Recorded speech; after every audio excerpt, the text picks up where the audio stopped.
Hey, this is Captainoob, and this is the sniper's right-handed 50 caliber sniper rifle.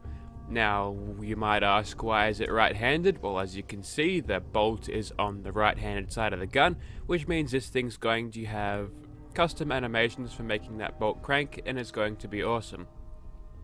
As for the sniper's bit, as you can tell from the little preview, the 10-second preview before I started this video, that this thing will do 3 times damage at the expense of less damage resistance. So we're going to have to be a very, very patient sniper to make sure we don't get our asses kicked, because it's not a lot of fun being killed, if you know. Also, those turrets down there are irritating me once again with the massive amount of screen shake they did. Stop right there. Didn't quite get that pacify off, that's fine.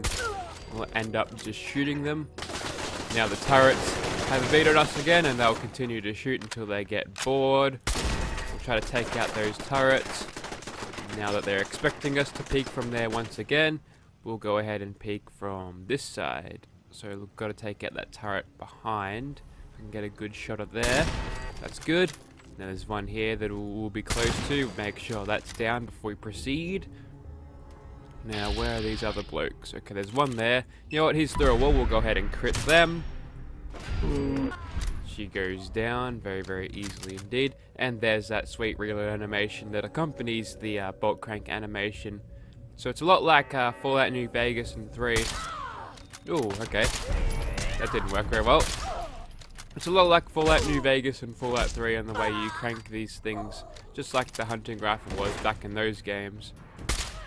So, we're in danger, so that means we should probably get out of sneaky mode. But now we're back into sneaking, because obviously this thing isn't very loud, and it's not going to trigger any of the other gunners as we're going along here. Alright, so there's another legendary gunner there. We'll take her out in one shot. There's a reload again. Not the most smoothest animation there, but it's alright. Also, the reload is a little bit quicker, which means it's maybe a little bit more viable to use this particular weapon. We'll take out that turret so it knocks down these gunners, and we'll try to pick them off with sneak attack crits. Got another turret over there, we'll take that one out. And we'll do a little bit of hip fire against you, why not? Hip fire isn't too good on the hunting rifle. Alright, we've managed to pacify one. Let's get her to attack her mate.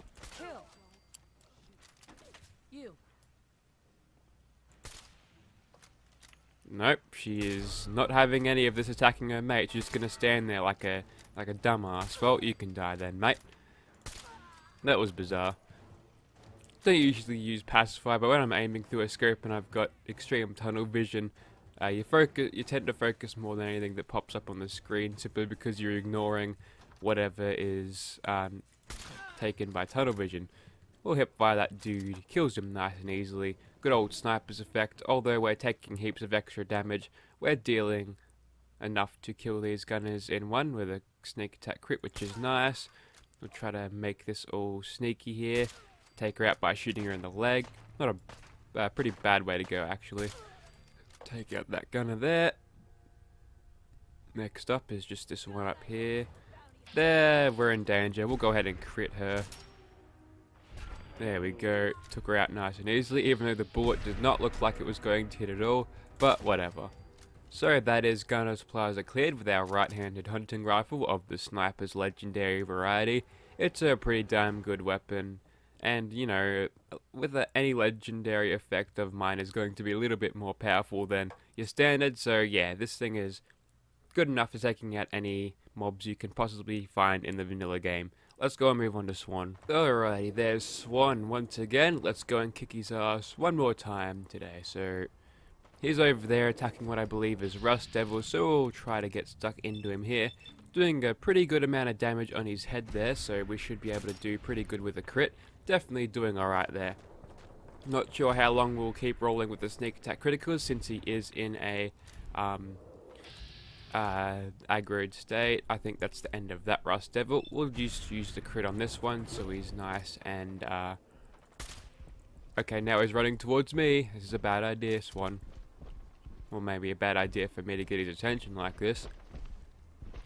We'll creep through there. And there's a couple of rust devils still poking around here. Swan should take care of these guys, but I want to get rid of the dude that's a little bit far back that didn't quite die to my critical hit just before. Just got to get nice and close to him. There we go. Down you go, mate. Alrighty, is Swan the last one around? I believe he is. Time to get more sneak attack crits on him. We get a good shot at his face, but we'll guarantee that hit with a critical strike. And now he is ragdolling all over the place due to the sniper's effect. So it's a little bit of a trifecta there. A sniper's effect, a legendary effect, the sniper knockdown effect perk, and a sniper rifle. So it's all snipers here at Captainoob today. So that's it, we're out of crits for him, but we still have a couple of shots on him. It was a guaranteed hit, obviously, because we have concentrated fire, and that is a good way to keep the hits coming if you target one body part the most, which is the head, which is a good idea. If you've got McCready's perk, it actually synergizes extremely well, because you can get that additional accuracy on him first, and then proceed to get even more accuracy per subsequent shot, which is nice. But there you have it, that is Swan dead, and the only way to run this thing really is to use sneak attack criticals and critical hits, simply because you don't really have the rate of fire to keep on hitting them like any other suppressed weapon, like an assault rifle for example. Let's move on to another monster. Righto, there's a bloodthirsty Wendigo ghoul thingy over there. Let's take our time here and blow his head off with a bit of VATS stuff. So we'll go ahead and crit him just like we did Swan. So first off, we got that 4.4 times bonus for the sneak attack, and we're already kicking his ass pretty well. So now he goes down due to the sniper's effect, the sniper perk, not the actual Captainoob legendary effect, and we're able to take him out nice and easily, as I remember the keys on what I'm supposed to do there. So yeah, definitely the softer and squishier targets will definitely go well, or the sniper rifle will do well against those things when you've augmented it with the sniper perk. One more monster and we'll call it a video. So the last monster of the day will indeed be the Milet King Froggy dude, so we'll go ahead and take him out. Just like we did with Swan and the Wendigo, as we want to play to this weapon's strength and hit him with as many sneak attack crits as we possibly can. Got quite lucky there with that first shot. We got him down with that sniper perk, which is useful. So as he gets up, we'll back off a little bit to make sure we don't get detected, because unlike Swan and the Wendigo, this guy isn't a brain damaged post-human, so he's going to be a little bit more switched on than his other enemy dudes. So luckily for us, we managed to keep him nice and oblivious to where we are.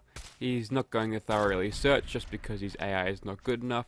So we'll make use of a crit here, and now he is sort of blind firing. He's screaming at us.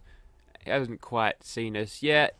He's got the same sort of AI as any other sort of weapon, ranged weapon enemy, is that if they don't quite know where you are, they'll start sort of blind firing into where they think you are, and while it doesn't hit you for the most part, it can be a problem sometimes if they've got a rapid fire weapon that is extremely powerful.